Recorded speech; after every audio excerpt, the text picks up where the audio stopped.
प्रिय दिव्य श्रोतागण, इस कहानी को सुनने से पहले बस एक बार अपनी आंखें बंद करें और एक गहरी सांस लें। महसूस करें, यही तो वह शक्ति है जो जीवन को दिशा देती है।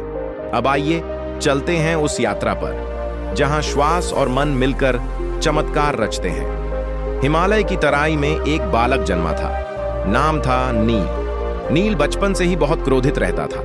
कोई भी बात उसे सहन नहीं होती थी। माँ कुछ कहती, वह चिल्ला पड़ता। पिता कुछ कहते, वह घर छोड़ने की धमकी देता। उसका मन जैसे एक तूफान बन चुका था। एक दिन गांव में एक बौद्ध भिक्षु आए, शांत मौन, जैसे बुद्ध की ही प्रतिछाया हो।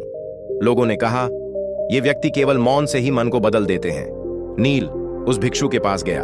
उसने पूछा, आपका मन कैसे इतना शांति में रहता है? मैं तो हर पल टूटने लगता हूं। भिक्षु मुस्कुराए और बोले, क्या तू अपनी श्वास को जानता है? नील बोला, श्वास?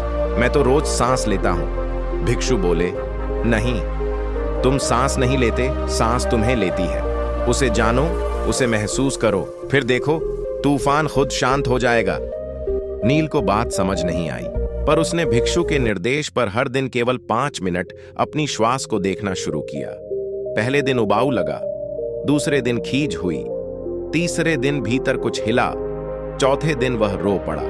कोई पुराना दर्द जो शब्दों से नहीं निकला था, वह श्वास के साथ बह गया। 1 हफ्ते बाद मां ने देखा, नील अब गुस्से में नहीं चिल्लाता था, बस खड़ा हो जाता और गहरी सांस लेता। 1 महीने में गांव ने देखा, नील अब बच्चों को सिखाता था कि क्रोध को मारो मत, उसे श्वास से गले लगाओ।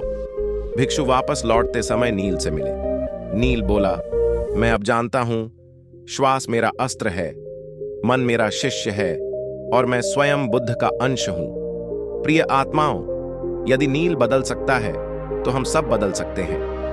धार्मिक सुविचार चैनल पर ऐसे और भी चमत्कारी अनुभव हैं जो आपको स्वयं की पहचान कराते हैं। यदि यह कथा आपके अंतर्मन को छू गई हो तो कृपया इसे साझा करें। यह कर्म नहीं, सेवा है, और सेवा ही सच्चा ध्यान है।